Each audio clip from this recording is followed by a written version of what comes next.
Imagine opening a front door and realizing that there is no outside anymore.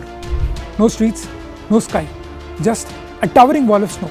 So deep that 4 to 5 floors of your building have vanished beneath it. To get some air or to get some light, you can't just walk out, you have to dig. If you don't know what's happening in Russia's Kamchatka Peninsula, you might believe that this is an AI generated video or a footage from a science fiction movie.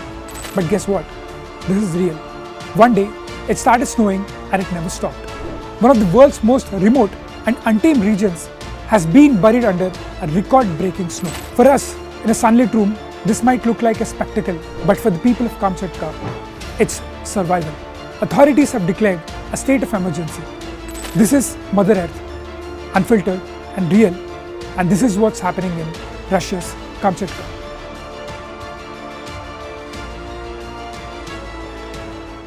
So it's been a few days now.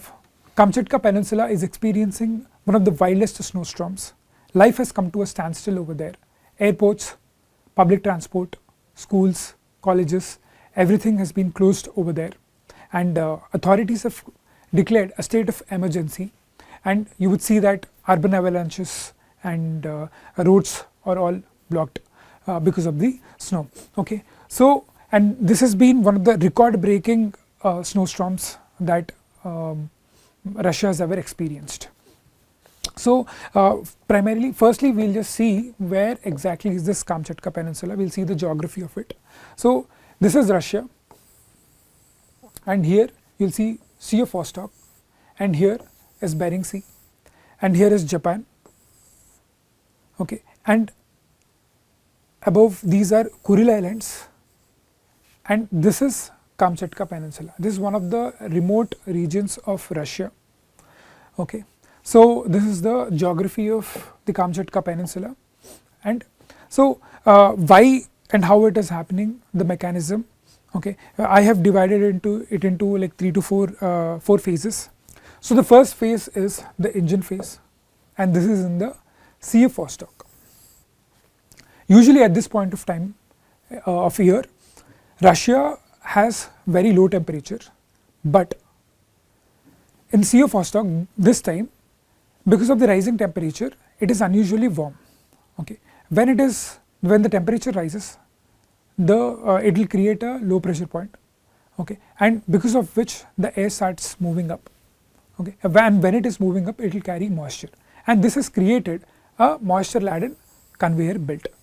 Now this moisture laden conveyor belt, which is warm, when it collides with the frigid Siberian air, then you would see unusual amount of precipitation. Okay, so and this time it is very unusual that it has broken the record of 146 years. Okay, and this is the first phase. The second phase is the catalyst. So what is this catalyst? The catalyst is nothing but the wobbling of the polar vortex. So what is a polar vortex? Imagine polar vortex is just like a fridge which is keeping the cold moisture, cold air inside it. Okay, now this fridge has been opened, okay, because of various reasons, okay, primarily due to climate change. Last time it got opened, in the north hemisphere, was in 2021 to 2022, I guess, and during that time our famous Donald Trump has said that there is no climate change, as we are seeing that the temperatures are unusually low. Okay, so this time the same thing has happened over here, where the polar vortex, which is actually stable like this, it is opened, okay, just like the opening of the fridge, and one of the fingers of the polar vortex is spread over to the Kamchatka's Peninsula, and because of that you will see the whatever the rain or sleet it should have happened, now it is stayed over there like a storm. Okay, so this is the second reason. Third reason is the barrier. Okay, so as I told you already, now the moisture laden conveyor belt has been formed over there, and it is coming onto this side. Okay, and it is very much moisture laden. Okay, now there are ranges of Sredinny Range in the this is Sredinny Range of the Kamchatka Peninsula. Okay, and now the winds are coming like this, conveyor belt is coming like this, and now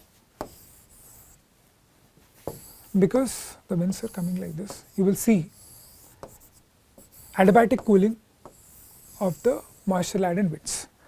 Okay, moisture-laden winds, and because of this you will see that the precipitation occurs over here. Okay, so the precipitation is occurring over here because of the barrier Sredinny Range. Okay, and this is stopping the winds, and because of the adiabatic cooling, the precipitation is occurring over there. And the last phase is the geographic trap. Because of the geography, there is a trap which is created, okay, primarily because of the mountains in the Kamchatka Peninsula, and along with the Kuril Islands, you will see that there is a sort of funnel which is created, and this funnel is driving the moisture laden winds.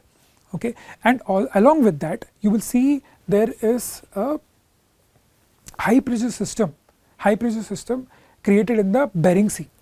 Okay, in the Bering Sea, you will see that there is a high pressure system, and this high pressure system is actually acting like a dam. Usually what would have happened, the winds, they will precipitate. Once the precipitation is done, they will have to move away, the moisture laden winds. Okay, but because of this low pressure area created by the Bering Sea, it acted as a dam, and it is stopping these winds to move away. Okay, these conveyor belt to move away. Okay, and that is the reason why the Kamchatka Peninsula is experiencing continuous precipitation right now. So this is the brief about why exactly the Kamchatka Peninsula is experiencing 146-year record high precipitation. I hope you have understood the reason behind it. I hope you have liked the video. Thank you so much.